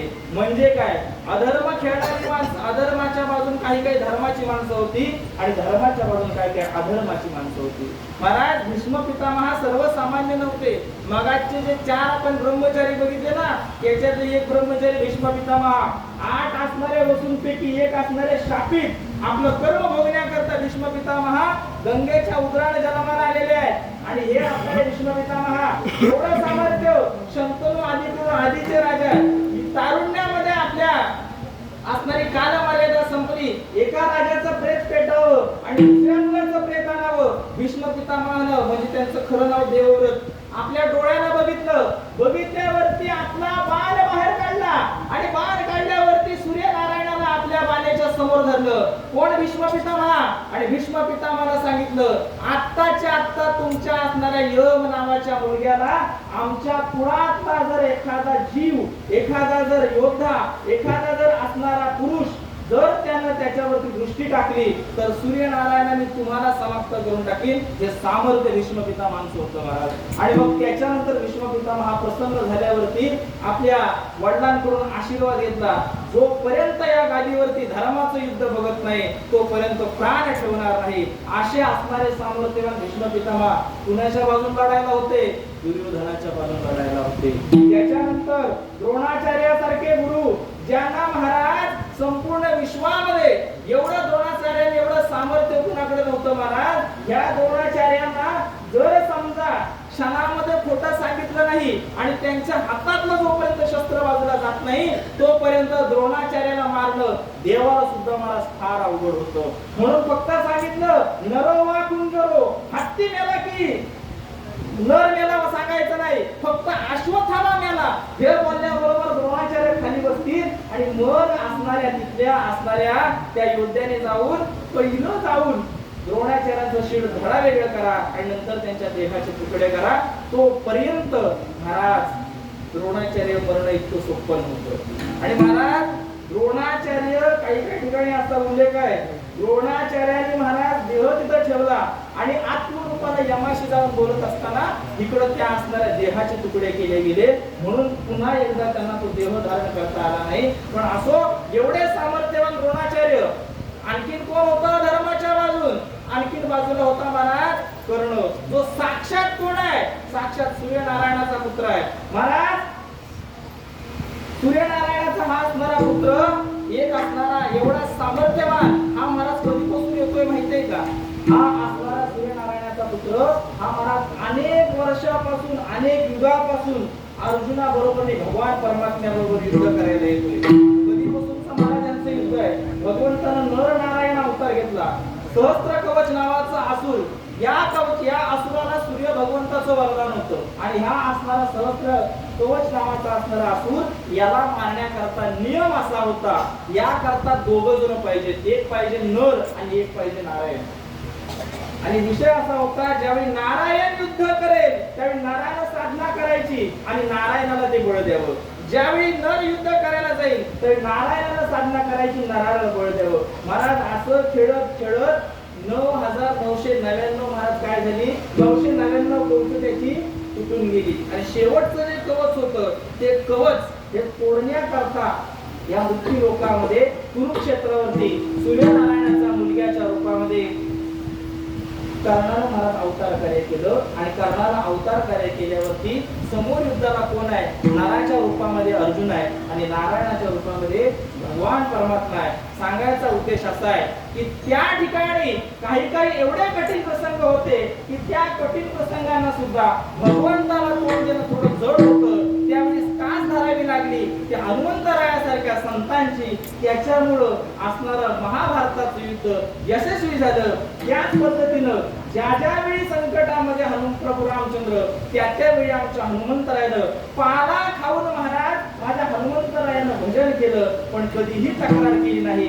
एवढं सामर्थ्य हनुमंतरायाकडे आहे, पण हनुमंतराया कधीच म्हटले नाही आपण सीता माता शोधून आणली, एखादा बॅनर आपल्याला सावर्ड्याच्या रस्त्यावरती लावावा, कधीही हनुमंतराया म्हटले नाही. आपण एवढा सगळा गुणागिरी उचलून नेला, हनुमंतरायानं कधीही महाराज आपल्या असणाऱ्या नावाचा मोठेपणा हनुमंतरायाने केलं नाही.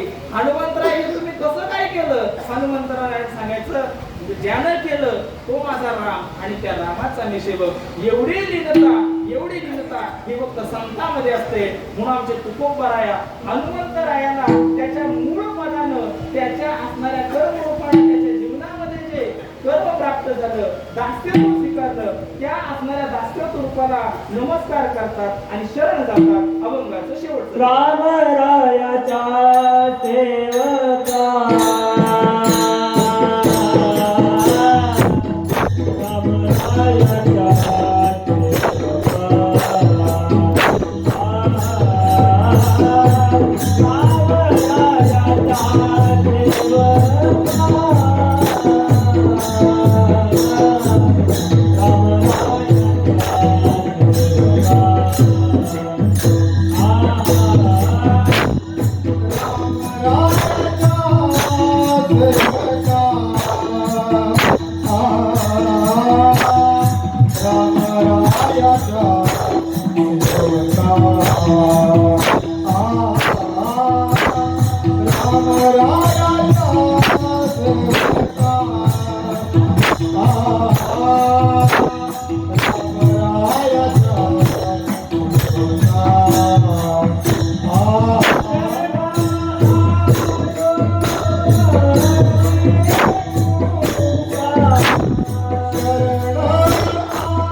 त्या युद्धामध्ये एवढे सामर्थ्यवान महाभारतामध्ये योद्धे होते, त्या योद्ध्यांच्या असणाऱ्या अस्त्राला उत्तर देणं एवढं मला सोपं नव्हतं.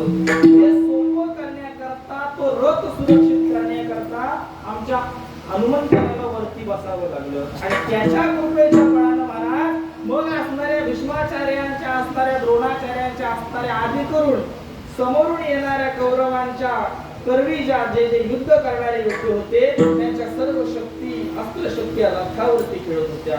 आणि ह्याचा आम्हाला प्रत्यय भगवंताला कधी आला, अर्जुनाला कधी आला. अर्जुनाला असं वाटायचं मी युद्ध करतोय आणि माझ्यामुळे आजचा दिवस काय झाला महाराज, यशस्वी झाला. पण ज्यावेळी दुर्योधनाला मारला गेला, दुर्योधन मारल्यावरती खऱ्या अर्थानं युद्ध पांडव जिंकले, धर्माचा जय झाला. मग देवाला सांगितलं अर्जुना आता रथाच्या खाली उतरा. परंतु अर्जुन रथाच्या खाली उतरायला तयार नव्हते. देवानं अर्जुनाला ढकललं, ढकलल्याबरोबर स्वतः उडी मारली. उडी मारल्याबरोबर रथ काय झाला महाराज, पेटून गेला. पेटून गेल्याबरोबर अर्जुन महाराज डोळे चोळत म्हणला देवा हे नक्की काय झालं. त्यावेळी अर्जुनाला देवाला सांगितलं अर्जुना हे माझ्यामुळे झालं नाही.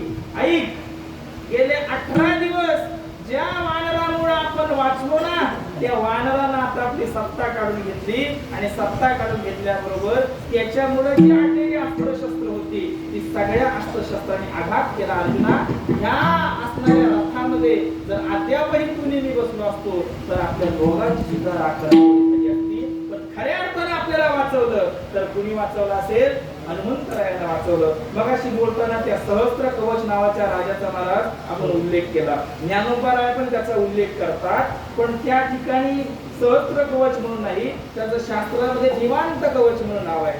तुवा संग्रामी हरुदिंतीला ज्यावेळी अर्जुनाच्या हातात धनुष्य खाली पडतं त्यावेळी भगवंत अर्जुनाला त्याचे सामर्थ्य सांगतायत आणि मग ज्ञानोबाराय अर्जुना भगवंताच्या मुखाकरवी ओळी टाकतात.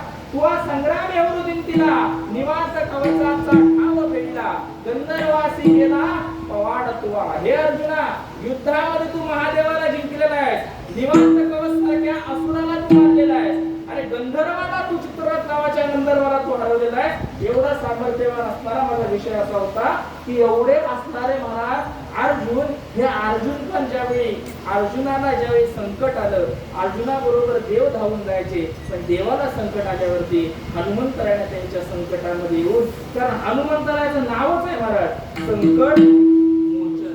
हनुमंतरायाला भगवंताला आलेलं संकट घालवावं आणि एवढा सामर्थ्यवान असताना हनुमंतरायानं कधीही आपली दीनता, कधीही आपली नम्रता सोडली नाही. स्वामी काजी हनुमंत आपल्या मालकाप्रती नेहमीच नम्रतेने हनुमंत वागत राहिले.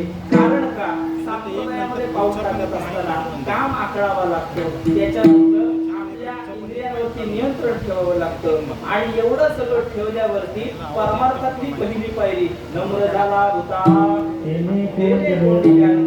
हे मारुतीरायाने तुम्हाला शरण या करता आलोय. एवढं सामर्थ्य अलौकिक असणारं तुमचं तेज, या सगळ्या गोष्टी तुमच्याकडे आहे. बुद्धीमध्ये तुम्ही वरिष्ठ आहात, बलामध्ये महाबळ आहात, तरीही हनुमंतराया तुम्ही नम्र आहात. म्हणून मी हनुमंतराया हे रामाच्या सेवका तुम्हाला शरण येतोय. म्हणून माझी शरणागती स्वीकारा. असो झाली सेवा तुमच्या सर्वांच्या कल्याणाकरता हनुमंतरायाच्या चरणी समर्पित करतो. एखादा शब्द वाणीच्या ओघातून वर खाली गेला असेल, माझ्या वाणीचा दोष समजावा. जे काही चांगलं असेल तुमची अधिकृत आमच्या गुरुजनांची कृपा समजावी. जे काही चांगलं असेल त्या चांगल्यावरती भगवंतानं तुमच्यावरती कृपा करावी. ज्या पद्धतीने तुम्ही हा सोहळा करताय, या सोहळ्याची शोभा हनुमंतराया जोपर्यंत आहे त्याने तुमच्याकडून करून घ्यावी हीच सदिच्छा व्यक्त करतो. पहिल्यांदा पांडुरंगाचं भजन होईल आणि मग माऊलीचं भजन होईल. हो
त्याच पद्धतीने महाराज या असणाऱ्या धर्ममंडपामध्ये काही काही अधिकारी असणारे महात्मे सुद्धा आहेत.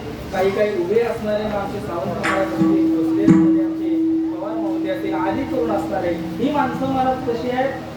महत्व लपवी, चातुर्य हरवी, तो सोप्या भाषेत मध्ये बोलायचं, पूज्यता डोळ्याला देखावी, स्वकीर्ती कानीला ऐकावी. या तत्वावरती साक्षामध्ये जगामध्ये फार असे दर्शन घेण्यासारखे पावलं पाय फार महाराज कमी बनले. त्याच कमी असलेल्या पावलांमध्ये हे महाराज महात्मे आहेत. असो या सर्वांच्या साक्षीनं जी आज सेवा झाली, ही सेवा म्हणण्यापेक्षा ही परीक्षेची सेवा झाली. असो परीक्षेला आपण किती पात्र ठरतो या हनुमंतराया आधी करून तुम्ही ठरवा. त्याच पद्धतीनं हे असणारे गोड असे मृदुंगाचार्य महाराज, कारण एखादी कला शिकण्याकरता फार मोठा त्याच्यामध्ये परिश्रम घ्यावा लागतो. दोन्ही असणारे आमचे विश्वकर्मांचे असणारे कृपांकित आमचे गणेश महाराज असतील आणि आमचे रोशन दादा असतील. त्याच पद्धतीने आमच्या या पंचक्रोशीचे असणारे दोन असे उत्तम असे असणारे गायक आमचे संदेश जातात. त्याच पद्धतीनं आमच्या बरोबर नेहमी सावलीप्रमाणे, सावली म्हटलं तर सावली अंधारात साथ पडते, तर अंधारातही न साथ पडणारे आमचे परमश्रद्धेय ओंकार दादा.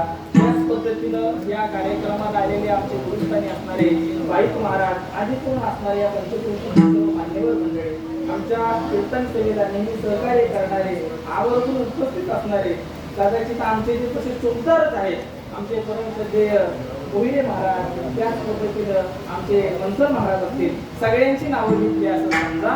असो आणि एखाद्या कार्यक्रमाला मला वेळेत पोहोचवण्यामध्ये ज्यांचा मोठा हातखंड असतो ते आमचे तसं गुरुस्थानीच आहेत रोहनदादा पवार. आदी करून सर्वांना तुमच्या सगळ्यांच्या सहकार्यानं आशीर्वादानं सेवा भगवंताच्या चरणावरती समर्पित करतो. ज्ञानेश्वर माऊली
रामाच्या सेवका रामाच्या सेवका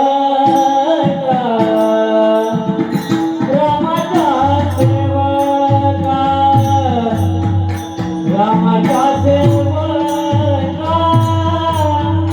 रामाच्या सेवका रामाच्या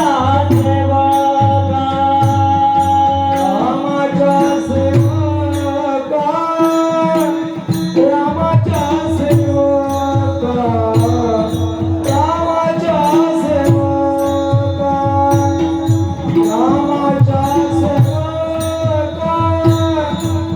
रामाच्या सेवका रामाच्या सेवका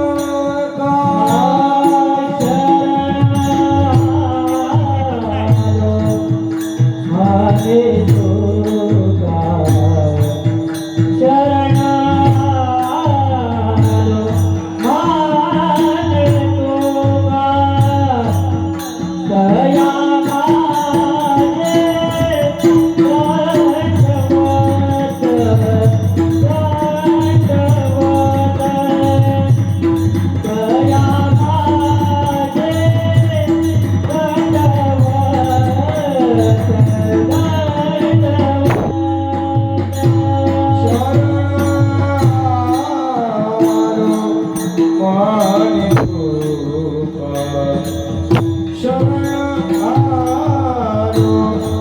माने तुका दया माझे दंडवत दंडवत दया माझे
आ